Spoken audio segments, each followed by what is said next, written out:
Welcome to my video. Thanks so much for joining me today.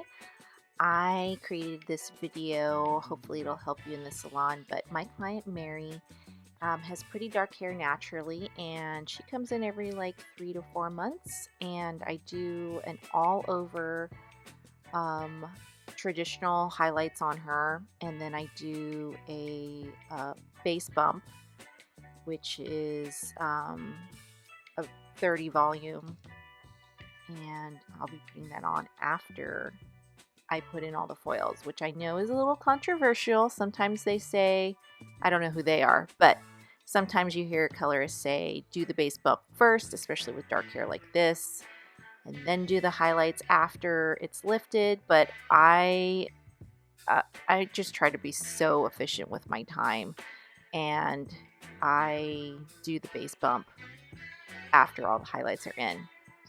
So I am starting in the back, and I'm starting with a low volume because I know these foils are going to be in for a while, since she is going to have that base bump in there as well.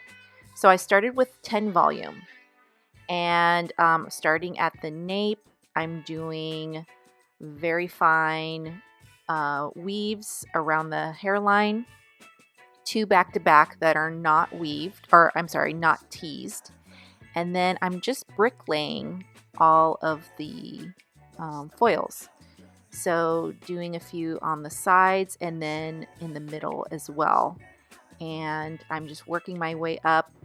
And all of these foils that are in the middle section of the back are all going to be teased.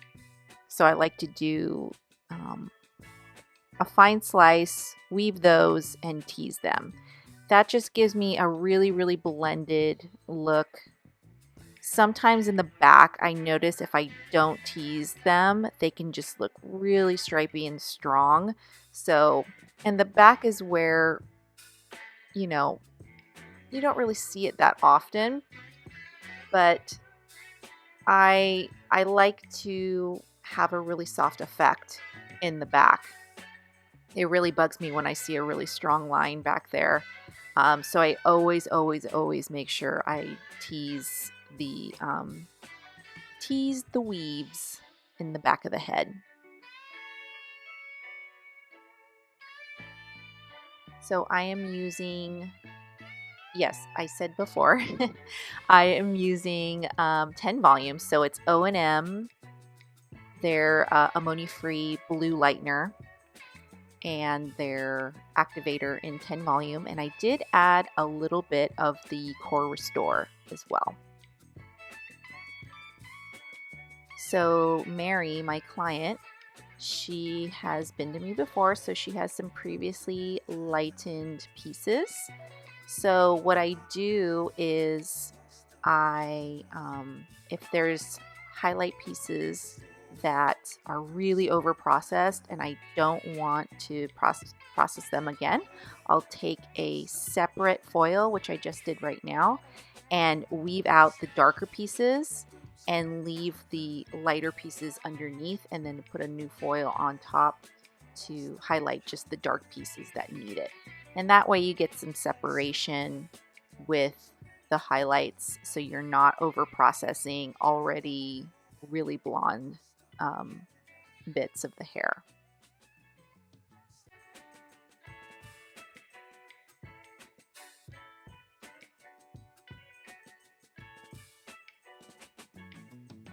I did a very traditional kind of placement on her. The back is all brick laid, and then the top is a mohawk section because she likes to be as blonde as possible, which can be pretty challenging with hair as dark as hers. I think she's about a level 3-4. So for me, I've been doing her hair for about 2 years, and what I've learned is doing really fine, baby fine weaves and teasing them gives the most beautiful soft blend with her hair. So, and then with the mohawk section on the top, I can get as close to her root as possible. And I didn't do, I haven't gotten to the toner part, of course, but I didn't do a root smudge on her because I blended, teased every section really well. And I also did the base bump in between the foils. So I didn't need to do a root smudge at all on her.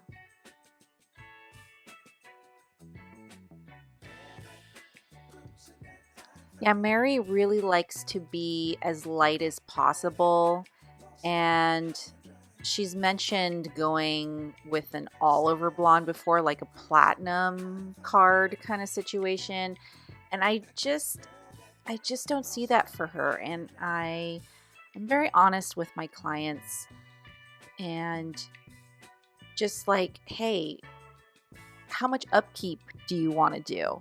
Do you want to come every couple months, or do you want to come every 6 weeks to maintain this? Because I'm not going to do a whole platinum, um, a whole platinum makeover if you're not going to keep up with it. It's kind of a waste of time for me. So I told her, if you just want to come every like 4 months, this is probably the best way to go. And your base, if we lift the base, it's going to be warm because you're naturally dark, and that's just how it's going to be. Just really make sure that your clients are on board with that and they know the expectations of what is possible with their hair. If she was, a level 7 or above, then I would feel more comfortable maybe doing something really icy blonde. But since she's a brunette and she doesn't want to be in the salon all the time, then this is like the most, friendly version of being a blonde. Yeah, her hair grows pretty fast. So it looks like she has about an inch or so of regrowth. I saw her well, I guess it was about 3-4 months ago. But I try really hard to get her as blonde as possible, and just keep in mind keeping the integrity of the hair as well. So I'm moving almost to the front of her face, and I'm still just doing weaves and teases as baby fine as I can get.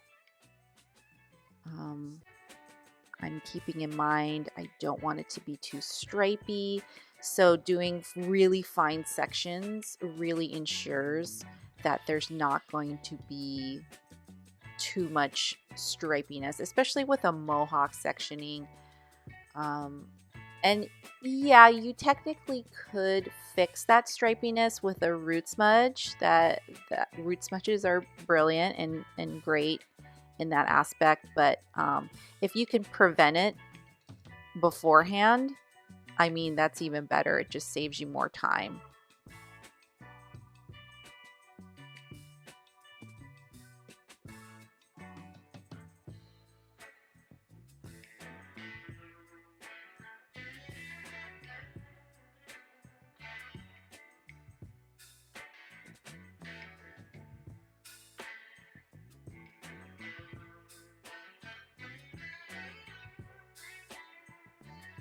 So as I'm getting to the front of her face, the last 3 foils that I do, I believe I just do slices, very, very, very fine slices. Yeah, here's one right here.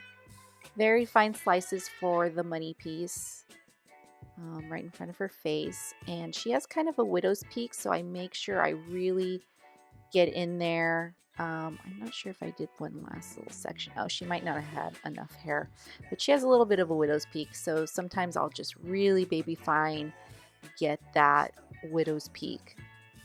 Even if it's just a few hairs, it makes a huge difference. So now I'm moving to the sides, and I'm doing a vertical. That's vertical, right? Yeah. Vertical sectioning on these first 2 pieces in the front, and I'm not teasing them, I'm just weaving them. And then I'm going to do horizontal over the ear. and these are all weaved. So I'm going to do horizontal placement all the way up to the mohawk section.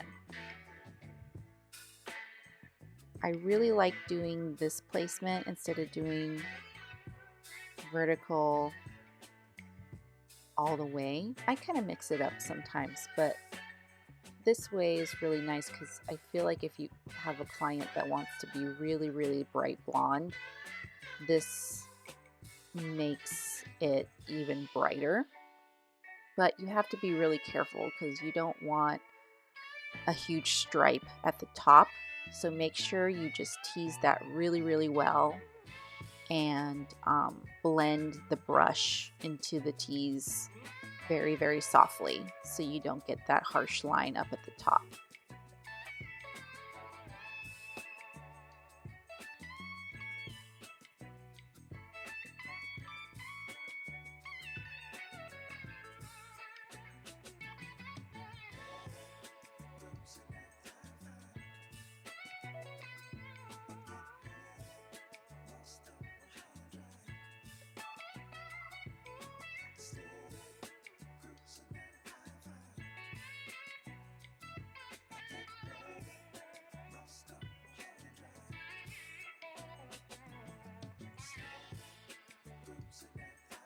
Okay, now we're moving on to the other side, pretty much doing the same thing.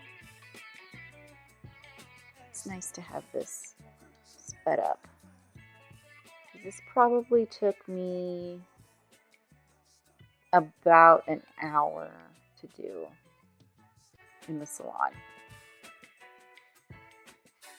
Full highlights with this many foils and this many like intricate, with the weaving and the teasing and all that. It takes some time. I mean, I've been doing hair for 12 years and I'm still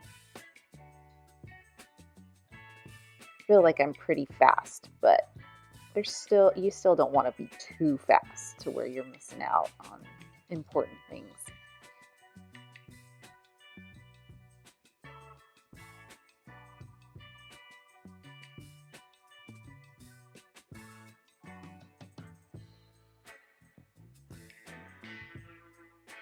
So the tools that I'm using are the YS Park teasing comb and the Framar balayage board and the Framar small brush. I love those little brushes for highlighting. I use like the bigger ones mostly for like doing single color root process. So I sped this up, but this is pretty much me getting in there with all the foils, the base bump, which is 88.19 and 30 volume from O&M. So I noticed I didn't film the toning process, but for toner, I used 10.8 and 3.5 volume with a little splash of the Core Restore. I love the pearl colors from O&M. They're so great for brunettes and for cooling down orangey tones. Just perfectly soft and beautiful. And here's Mary looking so fresh and gorgeous. The highlights came out so awesome. Every time I do her hair, I'm always like, oh, this is the best one yet. But this came out so, so pretty. And I love the 88.19 as the base. It really cools down the hair as much as possible, and it's not too dark. And she always leaves super happy and feeling as bright as possible, and her hair is still so, so healthy. Thank you so much for watching. Please subscribe to my channel for more videos like this. I'll see you in the next one.